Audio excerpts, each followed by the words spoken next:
Bueno, bienvenidos. Vamos a empezar una nueva serie y esta serie se llama Discípulos. Se va a poner emocionante, seguramente. Siempre la palabra de Dios es algo extraordinario. Ahora, me causa una duda en el camino. ¿Cómo te consideras tú? ¿Te consideras un fan de Jesús? ¿Te consideras un creyente? ¿Te consideras un discípulo? ¿Qué te consideras? Se me hace súper interesante esa oportunidad de pensar en ello. Yo he sentido, yo nada más soy creyente. Eso de discípulo como que requiere más, ¿no? Como que más compromiso. Y yo creo que no hay de otra. El que es creyente también se vuelve discípulo. No hay un punto de nada más hasta donde siento bonito, hasta donde me conviene. Yo creo que Jesús es Señor de nuestras vidas, dio su vida y esa relación con Él nos lleva para seguirle. Ahora otra pregunta interesante. De los discípulos, ¿con qué discípulo te identificas más? Ayúdame tantito esta mañana. Pedro, leí labios por ahí que decía Pedro. ¿Alguno otro más? Pablo, muy bien. ¿Otro más con confianza? Juan, excelente. Mateo, Judas, oí por allá. ¿Sabes? Tomás. Déjame preguntarte, Tomás. A mí me sorprende, porque yo he oído un dicho popular, así lo he oído, que dice, como dijo Santo Tomás, hasta no ver, no creer. ¿Lo has oído? O sea, se identifican. O sea, yo como Santo Tomás, hasta no ver, no creer. Y yo siento que hasta con orgullo se dice esa frase. Es decir, no voy a confiar fácilmente, no, hasta no tener una evidencia tan clara como eso. Ahora, se me hace interesante, porque a veces lo decimos, pero la historia de Tomás es una historia fuerte. Vamos a ver algunos de los discípulos, y no nada más los discípulos que estaban con Jesús en ese momento, llamados apóstoles después, sino algunos otros discípulos, porque es interesante. Y vamos a ir hoy en escena, vamos a ver la historia de Tomás, porque es el primer discípulo que después de la resurrección, estamos a una semana de lo que fue resurrección, y en ese momento, el domingo de resurrección, hay un evento, y en este evento el que llama la atención es Tomás. Ahora, Jesús resucita el primer día de la semana. Déjame hacerte la pregunta, ¿cuál es el primer día de la semana? Domingo. Y yo veo que muchos ponen iniciando bien la semana el día lunes. ¿Sabes? En realidad iniciamos bien la semana congregándonos, buscando de Dios el primer día de la semana. No, tú conoces, estaba el Shabbat y todo eso, pero después de la resurrección, el domingo cobra toda la importancia. Entonces, algo sucede en este camino y me llama la atención algunos puntos. ¿Quién fue la primer persona que vio a Jesús resucitado? Ese domingo muy temprano, cuando estaban todos con una expectativa caída, ¿quién fue la primer persona a la cual Jesús se le revela? María Magdalena. No, eso está muy bien. Me llama la atención. ¿Quién fue? Fue una mujer. Ayer que estábamos en esto, yo vi a alguien que dijo, así como, Ahora, ¿a quiénes se les presentó Jesús resucitado por segunda ocasión? A unas mujeres. A varias mujeres que habían ido en el camino, se les presenta a ellas. El tercer caso de que se presenta Jesús puede ser a Pedro, aunque eso lo vemos en una referencia breve se le presentó a Pedro. El cuarto caso se le presentó a dos discípulos que iban, que no eran de los 12, porque Jesús tenía más discípulos que los 12, a dos que iban en el camino. Ahora, la quinta vez que se aparece Jesús a los discípulos, ese domingo se pone súper interesante, es estando en conjunto, en comunión, como reunidos, todos los discípulos, excepto Tomás. No, ahí no estaba Tomás. Pero es la primera vez que en una reunión de discípulos se presenta Jesús. Vamos ahí, vamos a Juan 20. Ahora, está súper interesante. Tomás es mencionado en Juan con los detalles. Los pocos detalles que tenemos de Tomás están en el libro de Juan.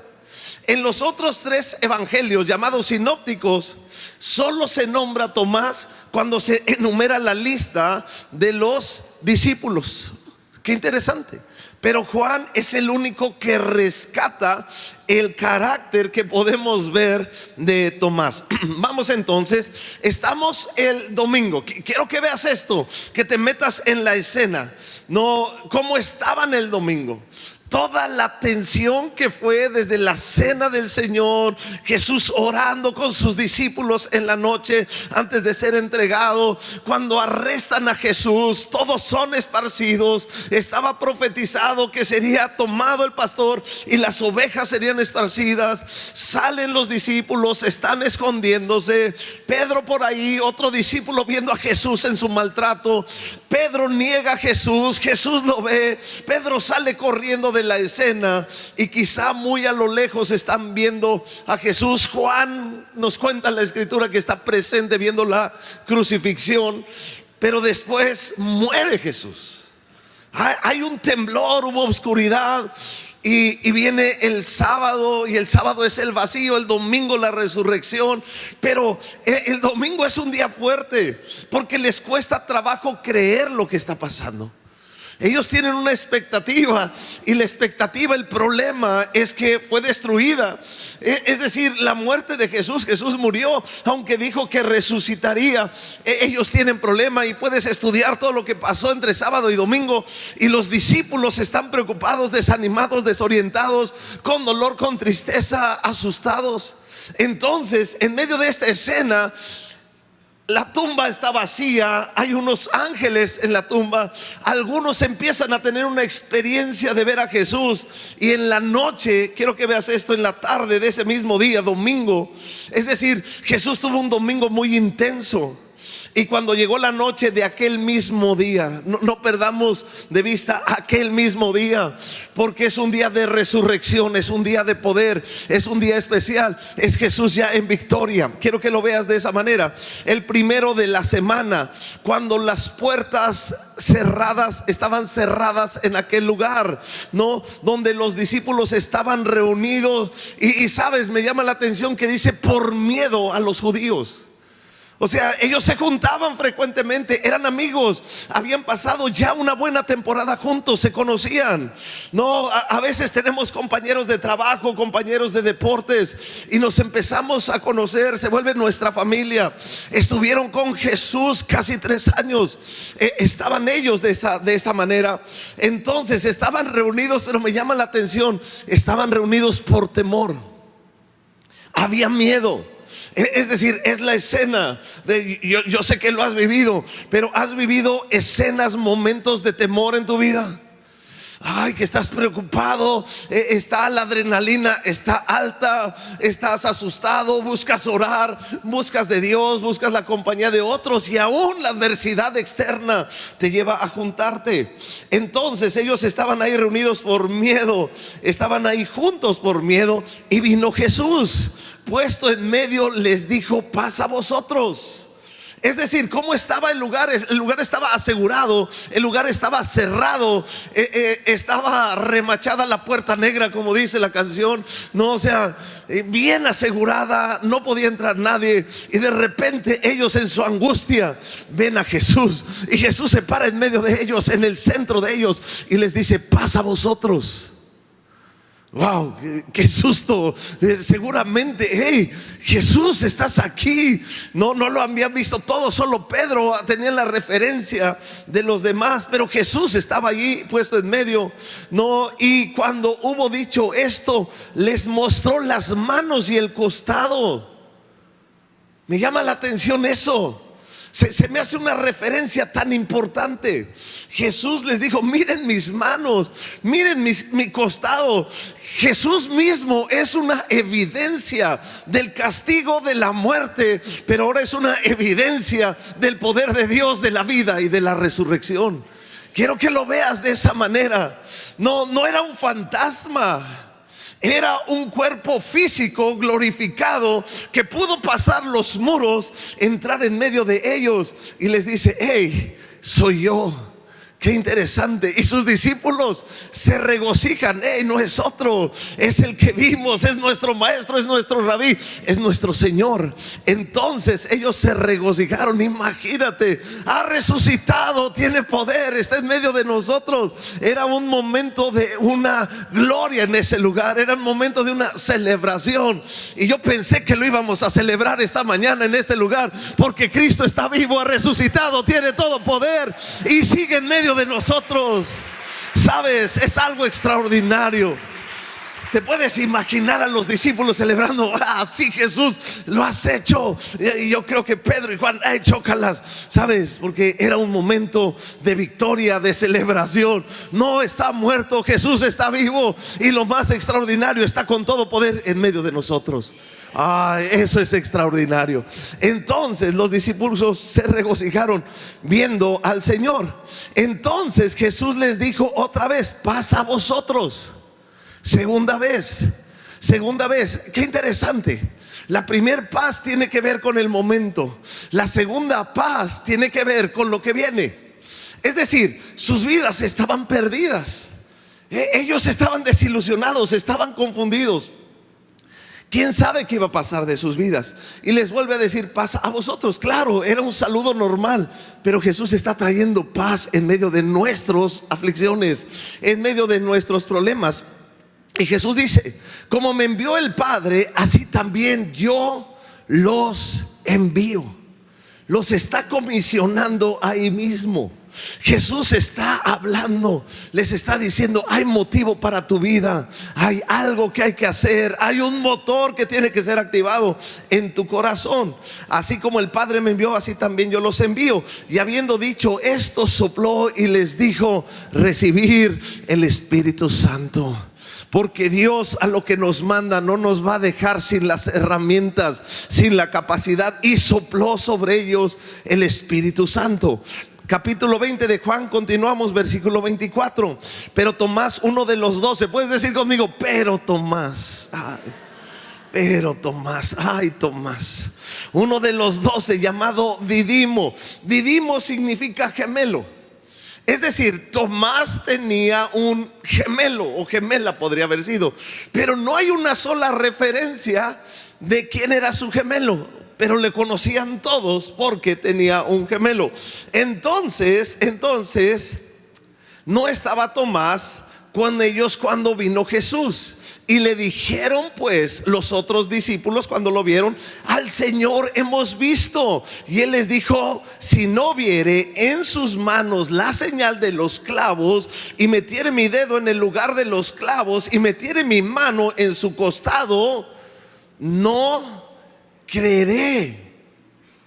Ay, yo no sé si tienes algún compa, algún amigo así, que estás bien emocionado. ¡Hey, Tomás!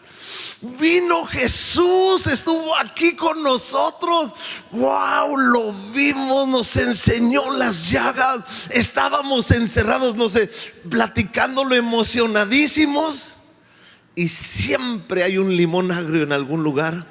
Y dice: no les creo. Si no pudiera poner, escúchalo bien, porque está feo. O sea, está feo, lo siento, irrespetuoso. No, si no, o sea, ver puede ser. Pero dice: si no lo viera y pusiera mi dedo dentro de sus llagas y metiere mi mano en la herida de su costado, no voy a creer. Ay, Tomás. Yo creo que Juan, que era el más así de corazón, más, dice: ¿neta, Tomás? ¿Te vas a poner así en ese plan? Sí. O sea, quiero que veas la escena porque está feo. O sea, te empieza a hablar un poco de la persona. Entonces termina la escena ahí, lo que vemos en el Evangelio de Juan. Y 8 días después, versículo 26, 8 días después, estaban otra vez sus discípulos. 8 días después, me llama la atención. ¿Qué día es 8 días después? Otra vez el domingo. Otra vez están reunidos. Quiero que veas eso en el camino. Estaban otra vez sus discípulos dentro y con ellos Tomás.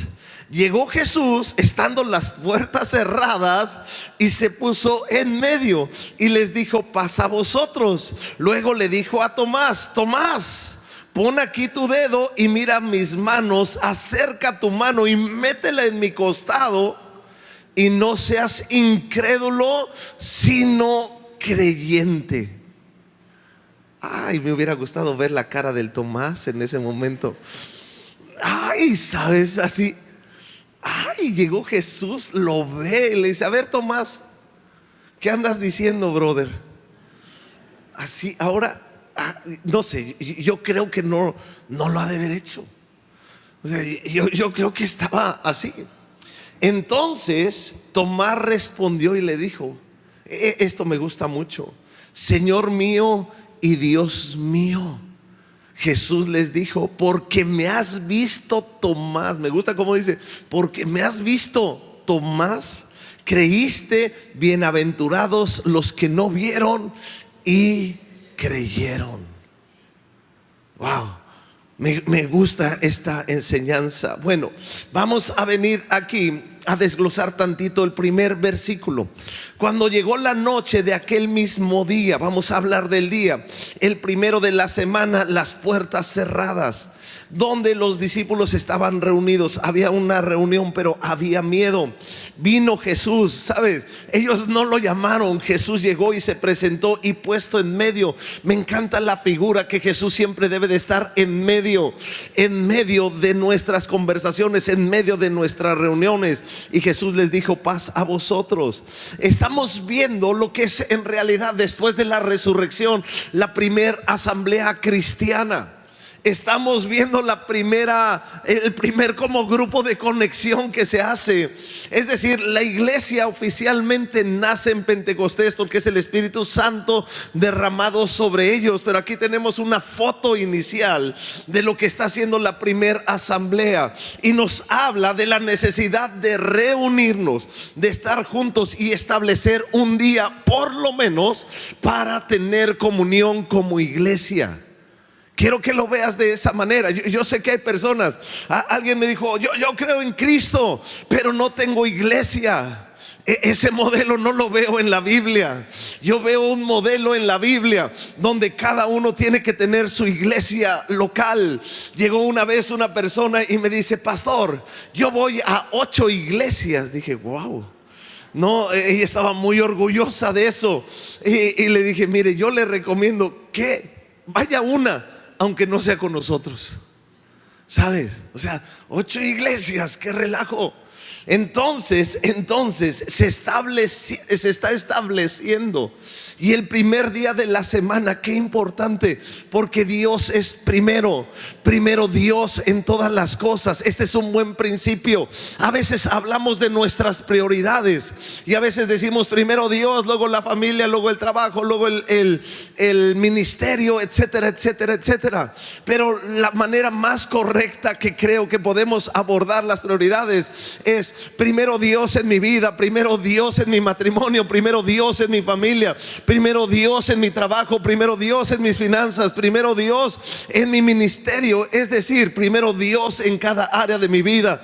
Si amo a mis hijos, la mejor manera de darles lo mejor es que sea primero Dios en mi vida, porque si Dios no es primero en mi vida, no tengo nada que dar para bendición a toda mi familia. Entonces ellos estaban estableciendo primeramente un día. Congregarse es importante. No es nada más ser asistente. Quiero llamar la atención de esta, porque a veces asistimos iglesias grandes, iglesias que van creciendo. A veces hay personas que asisten, pero no forman parte de una comunidad. Y Dios nos llama a ser parte de una comunidad de fe, parte del cuerpo de Cristo. No algo itinerante, algo que se establece, algo que echa raíces, algo que crece, porque sabes, lo que Dios te ha dado va a nutrir a los demás, y lo que Dios les ha dado a otros te va a nutrir a ti. Aún las diferencias, aún las personalidades, aún el Tomás, aún el Judas, aún el Pedro, aún el Juan en la comunidad te van a traer bendición a tu vida. Amén. Entonces se estaba estableciendo ahí el primer punto, la primera reunión, el primer día de la semana estaba establecido un día. Ahora, qué importante, nosotros empezamos iglesia hace poco en un lugar en Tulum, nos rentaron los lunes. Empezamos a ir los lunes.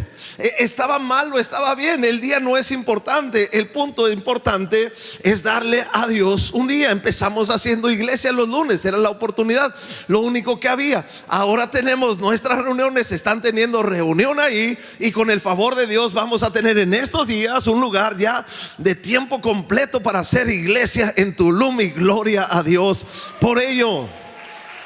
Gloria a Dios. Hay lugares donde a veces el fin de semana es imposible y lo hacen en otro lugar. Y la palabra de Dios también nos enseña. Marcos 2:27, Jesús les dijo que el día de reposo fue hecho por causa del hombre, y no el hombre a causa del día de reposo. O sea, el principio es lo fundamental. Entonces, ahí estaban el primer día de la semana con puertas cerradas. Ellos tenían miedo, ¿sabes? Y de repente, en medio de sus temores, con las puertas totalmente aseguradas, de repente entra Jesús y está en medio de ellos. ¿Cómo estaban ellos reunidos? ¿Cuál era su estado de ánimo? Ellos tenían miedo. Ahora, imagínate una escena de miedo. ¿Qué va a pasar con nosotros? ¿Qué va a ser de lo que Jesús nos dijo? Van a venir, van a tomar nuestras casas, nos van a matar a nosotros y a veces hasta sus familias. Están ellos de alguna manera en ese momento en miedo. No sé si has pasado algún momento donde hay peligro en tu vida, donde hay situaciones adversas, y la verdad estás enfocado en eso. Distraerte de eso te cuesta mucho, y a veces el clima se empieza a poner más oscuro, porque entre más piensas, más complicado está. Y están ellos con temor en ese sitio, y cuando están ahí de repente llega Jesús. Me encanta el principio que vemos aquí, me gusta el principio que vemos aquí, porque aún en tus más grandes temores, en tus momentos de confusión más tenaces, en esos momentos de desorientación de tu vida, Jesús se va a presentar y nada lo puede detener. Él va a estar ahí en presencia y Él va a traer bendición a tu vida. ¿Y cuántos pueden dar un fuerte amén esta mañana? Porque esa es la verdad.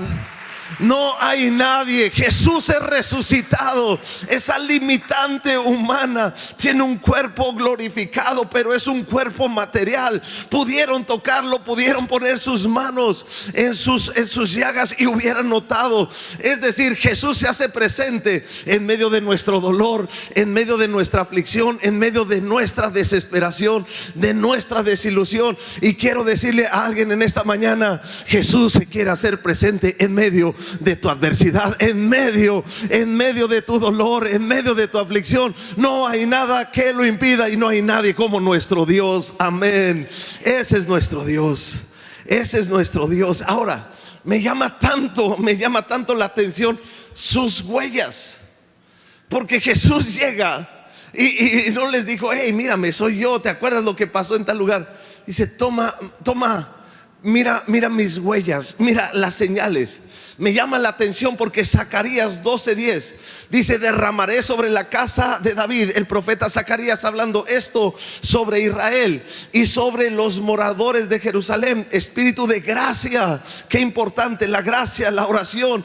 Y mirarán a mí, a quien traspasaron. O sea, la Biblia nos dice que de alguna u otra manera Jesús, en su plan de salvación muy específico con su pueblo, les va a decir: hey, yo sigo siendo aquel que ustedes traspasaron. Es decir, van a estar presentes sus marcas. Zacarías 13:6. Y le preguntarán: ¿qué heridas son esas en tus manos? Y él responderá: con ellas fue herida en casa de mis amigos. Wow. Me llama tanto la atención. Es decir, para que no quepa ninguna duda, para que toda duda sea disipada, Jesús es el Hijo de Dios que murió en una cruz por nuestros pecados, fue herido, cargó el juicio de nuestra maldad, pero resucitó al tercer día y está ahí con toda una evidencia. Apocalipsis 1:7. Y aquí que viene con las nubes, y todo ojo le verá, y los que le traspasaron y todos los del linajes de la tierra harán lamentaciones por él. Sí, amén. Es decir, las huellas van a seguir tan presentes para que todo mundo sepa que Jesús, que murió en la cruz, resucitó al tercer día, que la muerte no pudo retenerla, porque era 100% Dios y 100% hombre. Los discípulos estaban reunidos, estaban ahí juntos. Ahora, qué interesante. Es importante hacer iglesia, es importante juntarnos, es importante estar unidos. Llegó un momento en nuestra iglesia al principio que quizá estamos enfrentando un escenario más o menos similar, donde personas llegaban y personas se iban. Así como llegaban, se iban. A mí me gusta saludar, a mí me gusta presentarme, conocer a las personas, y trato de recordar sus nombres, y trato, porque son importantes, y para el Señor son importantes, para nosotros son importantes. Pero de repente se salían más rápido de lo que uno llegaba a la salida. No, y de repente sucede el hermano que todos los domingos quiere oración. No, y dice: Señor, ¿cómo lo burlo? Me voy a hacer la finta de que voy para este lado, pero me voy a dar la vuelta a la mera hora para tratar de llegar a la salida más rápidamente. Porque sabes que hay algunos que tenemos que conectar en el camino, saber que hay una familia en este lugar. Y vuelvo al principio. Hebreos 10:24 dice: y considerémonos unos a otros para estimularnos al amor y a las buenas obras, no dejando de congregarnos como algunos tienen por costumbre, sino exhortándonos tanto más cuando veis que aquel día se acerca. Es decir, es importante ser parte, no una asistencia nada más, ser parte. Vemos que estaban unidos, compartiendo sus vidas, compartiendo sus aflicciones, compartiendo su fe. Hechos 2:42, que quizás sería el modelo de iglesia después de Pentecostés, inmediatamente después de Pentecostés, dice: y perseveraban. Puedes decir conmigo: perseveraban. Es decir, no se rendían, no dejaban de hacerlo, perseveraban en la doctrina de los apóstoles, es en la palabra de Dios, en la comunión unos con otros. Qué interesante, compartiendo vidas con otros. Claro, tenemos que ser sabios, así como nosotros. Las demás personas tienen sus errores, tienen sus procesos, están luchando con diferentes formas, pero en ese mismo sentido, en esa sabiduría, tenemos que edificarnos unos con otros. Después dice: en el partimiento del pan, comiendo. También se refiere a la cena del Señor, pero también se refiere a las oraciones. Quizá tú estás pensando: es que no pasa nada, ya son suficientes en ese lugar. Pero dice que la iglesia perseveraba en eso. Es decir, los que habían creído en Jesús perseveraban en eso. Y escúchame, en este episodio que estamos hablando de Hechos 2, dice que vino un gran temor sobre toda esa zona, un temor como de respeto, y muchos se agregaron a la iglesia y sucedían milagros y prodigios. Quizá tú estás diciendo: no pasa nada si no soy parte. Pero tu participación enriquece lo que Dios está haciendo en un lugar. Wow, me llama la atención que estaban unidos, perseveraban, se discipulaban, crecían, compartían, se perdonaban.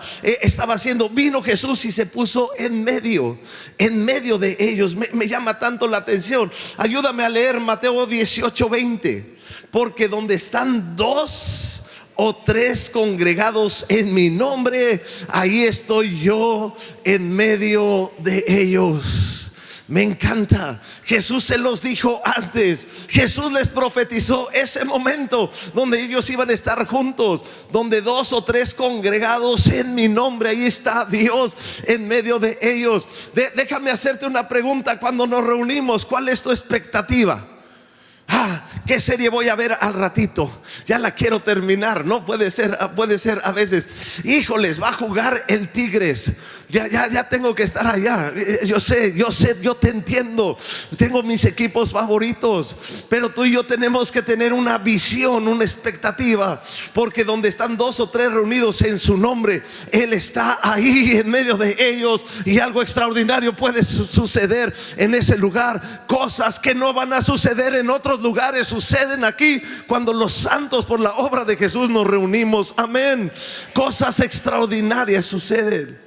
Estaba en una boda el viernes y estaba meditando ahí por empezar la boda. Dije, qué interesante.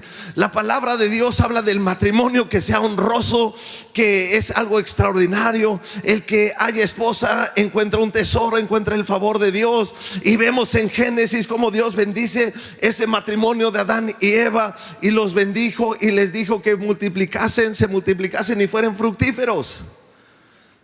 Y viendo ahí a la gente y muchos creyentes estábamos ahí, dije, este es un buen momento. No es cualquier protocolo, no es cualquier religiosidad. Es un momento donde Dios está presente, donde dos o tres congregados en su nombre, ahí está Él presente. Los novios creyentes de Jesús decidieron buscar la bendición de Dios sobre su matrimonio. Y dije, aquí va a estar el Señor, aquí va a haber poder del Señor. Así que aquí vamos a ver cosas que solamente Dios puede hacer en las vidas de los demás. Sí, es una boda, es una ceremonia, es una bendición, pero también la oportunidad que otras personas conozcan el poder de Dios, porque donde están dos o tres congregados en su nombre, ahí está Él en medio de ellos, y ahí hay poder, hay gracia, hay perdón, está el Espíritu Santo.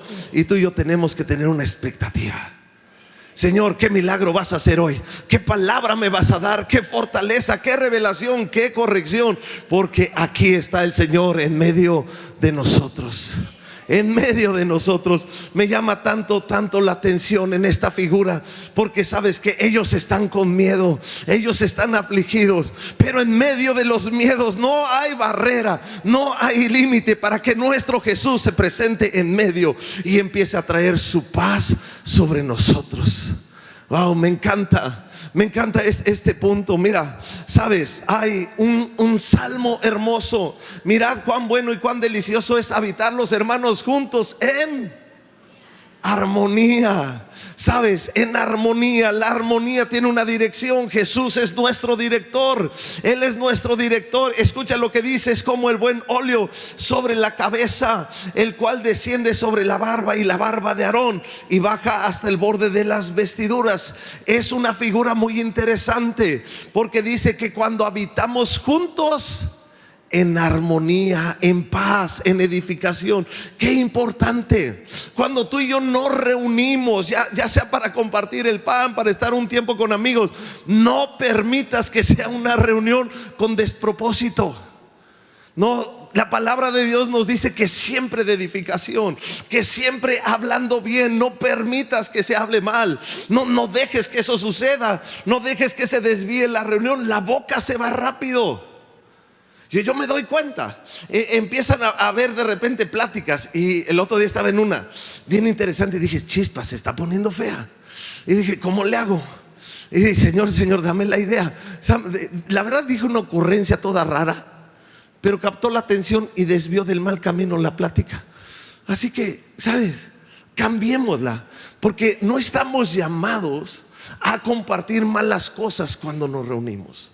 Entonces dice que es como el buen óleo que baja por la cabeza de Aarón. Aarón, ¿sabes quién es? Es el sacerdote. El aceite es una unción. El aceite es símbolo del Espíritu Santo. Es decir, cuando nos juntamos, cuando nos reunimos en esa armonía que Dios nos da, es de acuerdo a las cosas de Dios. Hay una unción que se suelta sobre ese lugar, pero dice que viene sobre la cabeza, sobre las barbas y sobre la túnica de la figura de Aarón, que es el sacerdote. Entonces nos está hablando de un orden. Pero mira lo que dice: es como el rocío de Hermón que desciende sobre el monte Sión, porque ahí envía Jehová bendición y vida eterna. ¿En dónde envía Dios bendición y vida eterna? Donde están los hermanos juntos, habitando en armonía. El monte Hermón es el monte más alto en Israel. Tengo la oportunidad de haber estado ahí y un día de haber presenciado lo que era. Yo no entendía este salmo hasta que vi, parado en esa parte alta, vi cómo las nubes empezaban a entrar desde arriba y empezaban a bañar los llanos, los valles de Sión. Aquí está la foto, mira. Estoy parado en el monte Hermón. El monte Hermón lo había perdido Israel, lo tomó Siria, y desde ahí tenían francotiradores que disparaban a los habitantes de los kibbutz. En una de las guerras Israel lo recupera y ahí estamos parados, pero empezaba a atardecer y empiezan a entrar las nubes como olas para traer el rocío sobre todas las tierras de cultivo. No hubiera entendido, gracias, está bien así, si no hubiera visto esta imagen aquella ocasión en ese lugar. Quiero decirte que Dios desata, cuando estamos en armonía, algo tan especial que es bendición y vida eterna. Quiere decir que va a haber salvación. ¿Será que es importante mi participación en el estar juntos? Por supuesto, no nada más estar presente, sino tu actitud es importante, porque es en armonía. Ahí el Señor derrama bendición y vida eterna. Tenemos que ir rápido. Jesús les dijo: paz a vosotros. Jesús habló y habló con fuerza y dijo: paz a ustedes. Estaban angustiados, estaban en dolor, estaban desorientados. Y mira qué interesante, porque esta es una figura. Tu vida puede estar en dolor, en angustia, en desesperación, en desilusión, sin fuerzas, cansados. Tú puedes imaginar el cansancio que ellos tenían después de días tan fuertes, después de esa noche de entregaron a Jesús, después aquel viernes cuando Jesús fue colgado en la cruz, ese sábado de vacío. Te puedes imaginar ese momento. Quizá tú estás pasando algún momento en alguna situación similar, pero Jesús puede llegar y traer paz. Jesús puede venir a tu rescate. A veces cuando pasamos esos desgastes tan intensos, cuando sentimos que todo el mundo se viene contra nosotros, que no hay esperanza, que no hay dirección, que ahora qué hacemos, aún estamos sintiendo que nuestra vida no tiene razón, pero en ese momento llega Jesús y les dice: paz a vosotros, paz a ustedes. Y Jesús empieza a levantar ahí a sus discípulos. Jesús empieza a hablarles a ellos. Me encanta cuando vemos esto, porque Jesús les va a decir también unas palabras interesantes. Va a traer su paz, pero en medio de su paz les va a decir: así como el Padre me ha enviado, así los envío yo a vosotros. Y después sopla sobre ellos el Espíritu Santo. Qué interesante, qué interesante. Déjame decirte tres cosas que pasan en este momento. Jesús viene a traer paz, Jesús viene a traer propósito, y Jesús viene a traer el poder para cumplir el propósito divino. Quiero que veas esto. Están en su angustia, en su desesperación, en su dolor, pero Jesús se presenta, tienen paz, se regocijan porque Él está en medio de ellos.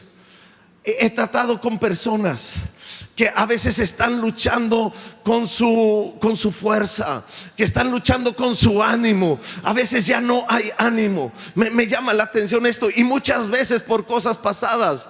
Pero cuando llega Jesús les dice: hey, tu vida no se ha acabado, tu vida fue diseñada con un propósito, y aquí yo te envío, yo estoy contigo, y vas a hacer lo que fuiste diseñado a hacer. Tú tienes que recuperar el propósito para tu vida. Tú tienes que decir: mi vida tiene un sentido, estoy aquí aquí en la tierra porque Dios me ha dado un propósito y Dios lo va a cumplir en mi vida. Me encanta cuando el salmista dice estas palabras: Dios cumplirá su propósito en mi vida. Y yo no sé si hay aquí alguien que pueda levantar su mano y decirle: yo sé que Dios cumplirá su propósito en mi vida. Dilo conmigo: yo sé que Dios cumplirá su propósito en mi vida. Señor, hay un propósito, y que ninguna tristeza, ningún dolor, ninguna cosa que no comprendamos nos lo robe. Ahí estaba Jesús para impulsarlos y dio a su Espíritu Santo. Vamos a terminar orando por el Espíritu Santo en esta mañana. Ahora estaba ahí. Ahora ese es Tomás. Ahí está Tomás. Ahí está Tomás dudando. Ahí está Tomás de esta manera. El pastor John MacArthur, que partió con el Señor hace poco, dice: bueno, es que hay que entender un poco a Tomás. Tomás no es un incrédulo en realidad. No, Tomás es alguien que sí amaba a Jesús, pero tenía sus formas. Tomás es una persona que le cuesta trabajo dar un paso de fe. Tomás tiene que entender todo para poder caminar así. Yo no sé si hay alguien de esa manera en este lugar, pero así nos pasa a veces. Yo soy de esas personas que le gusta racionalizar, y si no lo racionaliza se traba. ¿Y cómo le hago? Yo aprendí una cosa: cuando estamos así tenemos que dar pasos de fe, porque lo que no entendemos ahora, más adelante lo vamos a poder entender. Así como las cosas que antes no entendíamos y ahora podemos entender, pero seguimos caminando y confiando en el Señor. Pero ahí está Tomás. Tomás quiere saber las cosas. Déjame ponerte dos episodios bien interesantes. Ese mismo Tomás que dijo: si yo no viere sus manos, pusiere mis dedos en las llagas, metiere mi mano en el costado. Las únicas dos referencias de otros dos versículos fuera de este episodio con Jesús resucitado la tenemos en Juan. En Juan 11:16 es la escena donde Lázaro ha muerto. Jesús, su amigo, todavía no ha ido, y Jesús dice a sus discípulos: vamos para allá. Escucha lo que él dice. Dijo entonces Tomás, llamado Didimo, a sus condiscípulos. Jesús les dice: vamos con Lázaro. Y lo que responde Tomás dice: sí, vamos también nosotros, para que muramos con él. Yo digo: ay, qué animoso Tomás. Gracias por tu ánimo. Ay, o sea, pesimista. No sé si tienes algún amigo pesimista. No señales a nadie, así está bien. Sabes, ay, o sea, como que qué difícil. Ahora, ¿es una persona que no tiene fe? No. Dice: Señor, si tenemos que morir, pues vamos y morimos juntos. Lo que está diciendo Tomás. O sea, quiero que veas un poquito su personalidad. O sea, es pesimista. Tomás es pesimista. No, yo estudié Derecho y me choca pensar de esa manera, porque un abogado a veces piensa lo peor para poder defender. Pero ya pensaste lo peor. O sea, como que ya se te fue el gozo de las cosas. Quisieras pensar que todo va a salir muy bien, de maravilla, pero tienes primero que pensar todo lo malo para poder defender a alguien. Y a veces te vuelves pesimista, a veces te vuelves catastrofista. Pero Dios está obrando, y te tengo buenas noticias. Tomás sirvió a Dios todos los días de su vida. Es un hombre de fe, y su vida la dio para el Señor. Sabes, hay otra escena. Jesús está diciendo que Pedro va a negarlo. Está hablando con todos, y Jesús les dice: pero despreocúpense, les he ido a preparar casa. A donde yo voy ustedes irán. Y bien bonita la escena. Y Jesús les dice: y ustedes conocen el camino que lleva a donde voy. O sea, Jesús dando esas últimas palabras casi. Y Tomás le contesta: no, Señor, no lo conocemos. Dijo Tomás: no tenemos ni idea a dónde vas y cómo vamos a conocer el camino. Y Jesús le contestó: yo soy el camino, la verdad y la vida, y nadie puede ir al Padre si no es a través de mí. Tomás. O sea, Tomás es el tipo de personas que tiene que entender todo para poder caminar, y se traba en sus momentos. Ahora, a veces así somos nosotros. Yo no sé, por ejemplo, cómo un video puede llegar a mi celular. No sé cómo, pero llega. He aprendido esto. No sé cómo funciona, pero funciona.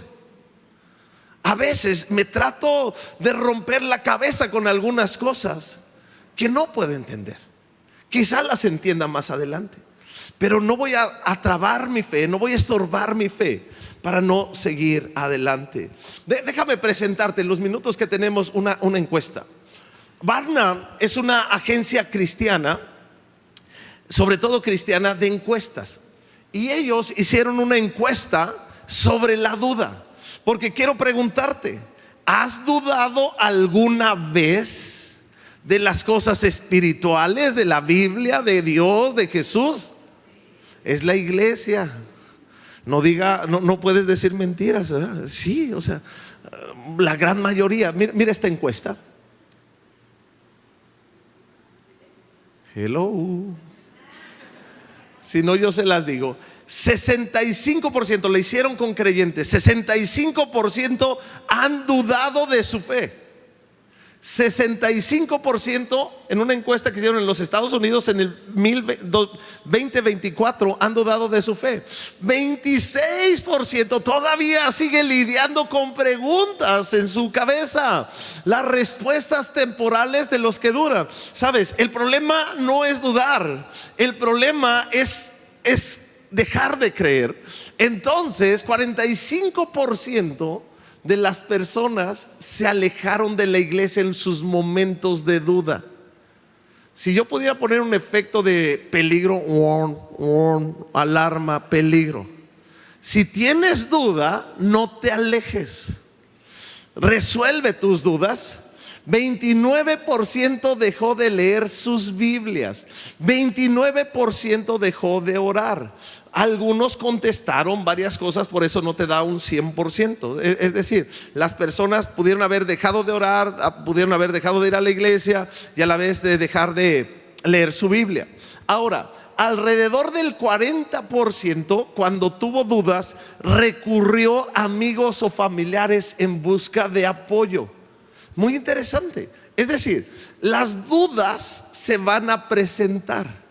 El punto es cómo aclaro mis dudas. Los primeros casos se alejaron, dejaron de leer la Biblia, dejaron de buscar una dirección de alguien.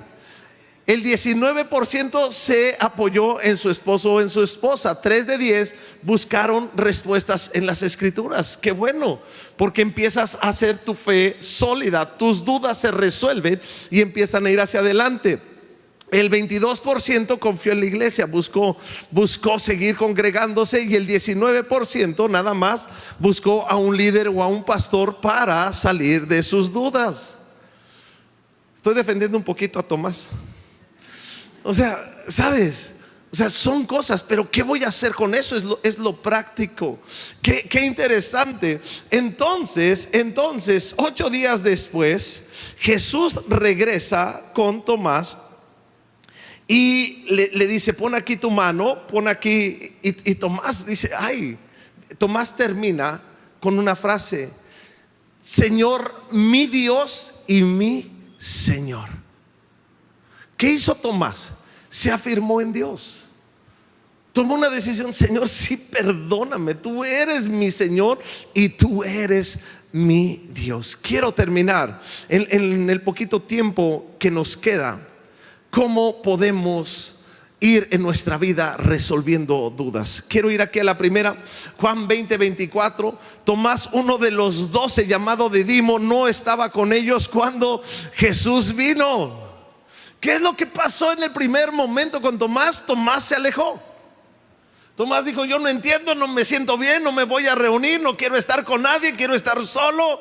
Pero es un riesgo estar solos. Tienes que considerarlo. A los hombres, en el grupo de hombres les decimos: hombre solo, presa fácil. Esa es la verdad. Entre más solo el enemigo, más fácilmente te atrapa. Qué interesante, Hebreos 3:12. Por lo tanto, amados hermanos, cuidado, asegúrense que ninguno de ustedes tenga un corazón maligno o incrédulo que los aleje de Dios. El problema de la duda es cuando se empieza a volver incredulidad. La duda te puede abrir a la parte de la incredulidad. Entonces acércate. Me encanta. Hay varios hombres. El autor de la película Ben-Hur, famosísima, ganadora de premios internacionales, él quería demostrar que la resurrección de Jesús era una farsa. Y empezó a buscar para hacer su película. Y la conclusión es esta: que Jesús era verdadero, que Jesús había resucitado. Y sabes, cosas extraordinarias. Josh McDowell, un hombre que quería refutar la fe que vemos en la palabra de Dios, hizo un libro pesado, gigante, tomo 1 y tomo 2, evidencia que exige un veredicto. Él quería a su manera desmantelar la fe cristiana, diciendo que una mentira. Resultado, 2 tomos inmensos. Y un hombre que ahora defiende la fe porque dice: hay evidencia que dice que hay un Dios real, que su palabra es extraordinaria. ¿Sabes? Me encanta cuando vemos eso. No te alejes. Dile al que está al lado tuyo: no te alejes. No te alejes. Hay una escena que hay un hombre que trajo a su hijo con los discípulos de Jesús porque tenía una posesión. Estaba ahí con una crisis el muchacho, y se lo trae a sus discípulos, y sus discípulos no pueden hacer nada. Y Jesús les dice: ay, generación incrédula. Pero este hombre le dice a Jesús: Señor, ayúdame. Y Jesús le dice: mira, lo que es imposible para los hombres, para Dios no es imposible. Para Dios todo es posible. Y le dice: al que cree todo le es posible. Este hombre, con esa escena de su hijo ahí que daba vueltas en el piso, él dice: Señor, creo. Me encanta, creo. Qué importante es que tú y yo nos afirmamos, creemos. Tenemos que disipar la duda y decir: creo, he experimentado a Dios. Pero este hombre voltea y ve a su hijo que sigue en el piso, y en ese momento dice: Señor, ayuda a mi fe. Esa escena se me hace tan práctica, porque aunque hay una fe, al ver la escena, al ver la circunstancia, al ver la crisis, se le empieza a asustar la fe. Pero en ese momento, en vez de dar un paso hacia la duda, él da un paso hacia Dios y le dice: ayúdame a mi fe. Y yo no sé si hoy hay alguien aquí en este lugar que está pasando una crisis, un momento difícil, que cree que Dios existe, que cree que Dios puede hacer algo, pero lo que está viendo le está empezando a abrir una duda. ¿Y por qué no levantas tu mano y dices: Señor, ayúdame, ayúdame en mi fe, auméntame en mi fe? Señor, aumentanos la fe. En todo momento de dificultad y de crisis, aumentanos la fe. Me encanta este punto. Ahora, tú y yo tenemos que ser personas que fortalecemos nuestra fe. ¿Y sabes cómo podemos fortalecer la fe? Con la palabra de Dios. Romanos 10:17. Así que la fe es por el oír, y el oír por la palabra de Dios. O sea, tú tienes que ir a la palabra de Dios. Es la fuente de la fe.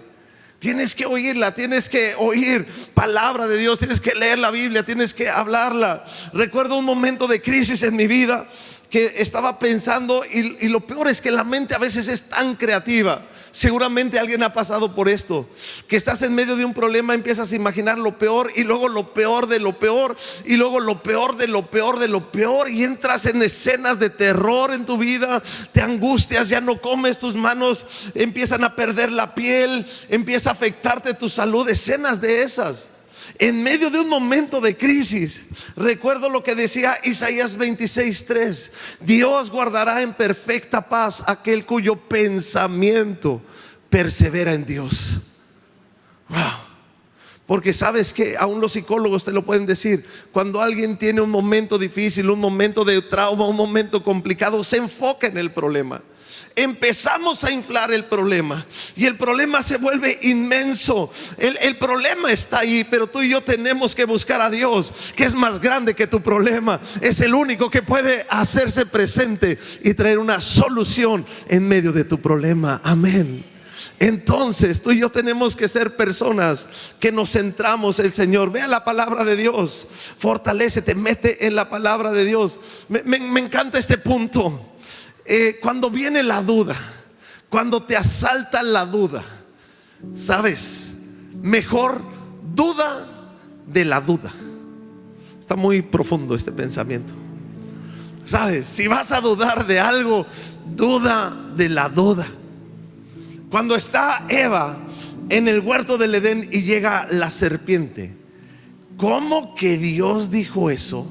Ah, ¿qué está haciendo la serpiente? Metiendo duda.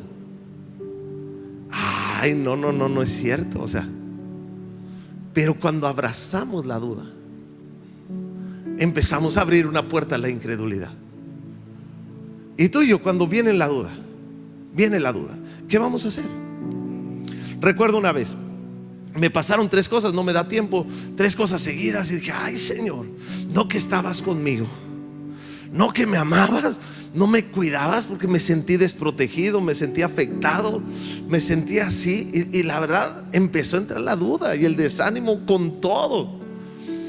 Pero recuerdo que llegó una palabra que recordaba de la Biblia, y dice: Dios es veraz y todo hombre sea mentiroso.